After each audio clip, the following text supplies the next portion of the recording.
Artificial intelligence is opening up new horizons, and corporate and commercial banks can leverage its power to increase operational efficiency, enhance customer experience, and redefine operating models. It's those corporate and commercial banks that successfully scale artificial intelligence who can stand to gain substantial rewards from AI adoption. We're joined now by Matt Cox, Global Corporate Commercial and SME Banking Consulting Leader at EY, who's here to talk about this in a little more detail. Matt, always great to have you on. Yeah, great to be back. Welcome back. Hope you're enjoying yourself here in Frankfurt. Now, tell us why EY's chosen to focus on corporate and commercial banks, and why now? Yeah, that's a great question. So about a year ago when we were talking about this, we had surveyed 1,800 global CFOs and treasurers to really understand what they were going through, what were their challenges, and where they wanted help from banks. Over 90% said AI was something they were ready for. They wanted AI in their treasury operations. They wanted AI to help them be more efficient. And that's a huge signal for demand. So this year, what we decided to focus on was how are the banks progressing against that? What are the positives? What's happening well? What are some of the challenges and struggles they're actually going through in terms of getting ready to meet this AI demand? And look, at the end of the day, I think AI is going to transform what is happening in commercial banks. And so that's what we heard out of the survey as well. And so we've recently developed a commercial and AI survey. And what that survey said is it's about efficiency, but it needs to be a lot more. And we can talk about that as we continue to go. And what exactly have you found there? What is the most significant value of AI that can deliver to corporate and commercial banks? Yeah, so corporate and commercial banks have a lot of complexity in their products and services. They have a lot of challenge from a risk and regulatory perspective, an increasingly large amount of data. Those are all things where AI really, shines, right? AI can actually help bring all that together to drive efficiency. And efficiency and cost savings is going to be what you hear a lot about. I think it actually extends beyond that, though. It's not just about efficiency. It's not just about cost saving. It's about how can you transform the client experience and the way clients see the banks. And so AI's value is going to be about providing insight around kind of simplifying the banker interactions, enabling them with insight, and how do they move from, just kind of service providers to clients to more trusted advisors to their clients, and AI will help enable them to do that more efficiently. Let's talk about the top 5 critical areas that corporate and commercial banking leaders should be prioritizing when deploying and scaling AI. Yeah, so the first thing everyone will say is technology. I actually kind of flip it on the other end. I think it starts actually with client outcome. And I didn't say client experience. You don't have to give AI to the clients because there's worry around we need to make sure AI is trusted, consistent. But the outcomes can be driven by implementing AI for your employees. So how do you get faster time to decision, faster time to funding in terms of what you're doing? So starting with that client outcomes piece, I think is critically important. The second piece is really around the business enabled. So how do you actually make sure it's not just AI from a technology, but it's business enabled and the business teams are actually driving where and how to prioritize that.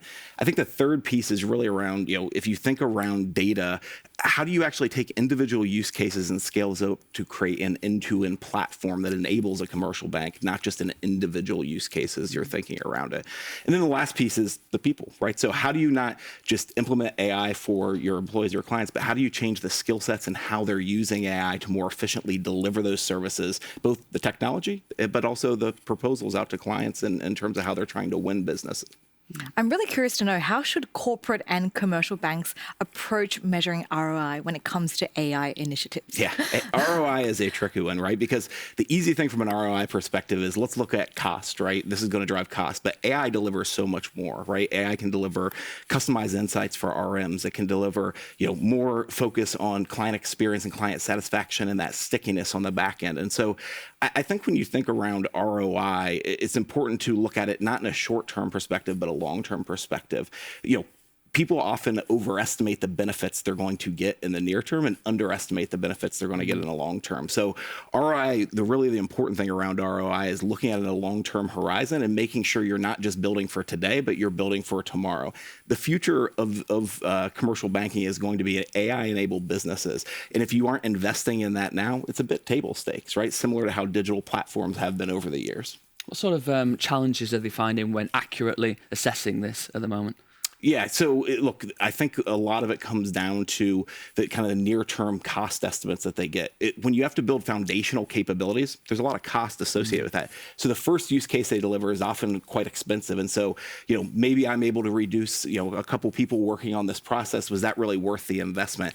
Again, that's why you have to think around it end to end and not just for today's use case, but as you start to string together across processes, across business functions, how are you actually delivering that value? That's where you actually see ROI, not in an individual use case you deliver, but in the end-to-end process that you transform from the client all the way to your back office functions.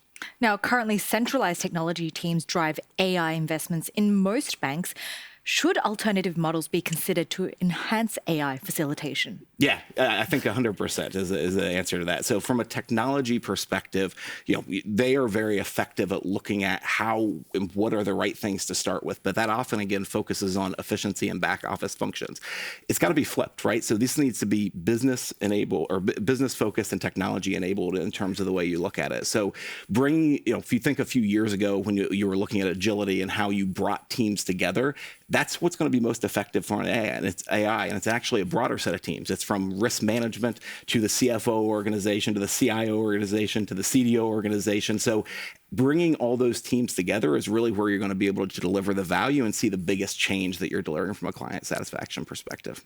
What are the prevalent pitfalls that are preventing commercial banks from achieving success in their AI endeavors at the moment? Yeah, there's a lot probably with everything we talked about. The biggest thing I think is the move from pilot to production. So we find people get stuck in, I've delivered 23 pilots and I have nothing into production to show for it. And so in my opinion, you have to focus on, what is that one use case I'm going to build at? Now, you might say, well, my data quality is not ready for AI. That might be fine, but maybe you should use AI to enhance the quality of your data, right? And so you can start to ingest that into your process. Now your quality of your data is increased. What's the next thing I need to do?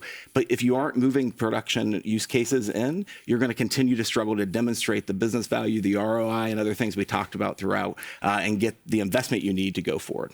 Well, Matt, it's great to see you again. A really interesting chat, as always. Thank you so much for giving us a few minutes here on Sibos TV. Once again, Matt Cox, Global Corporate Commercial and SME Banking Consulting Leader at EY. Enjoy the rest of Sibos. Thanks. Great to be here.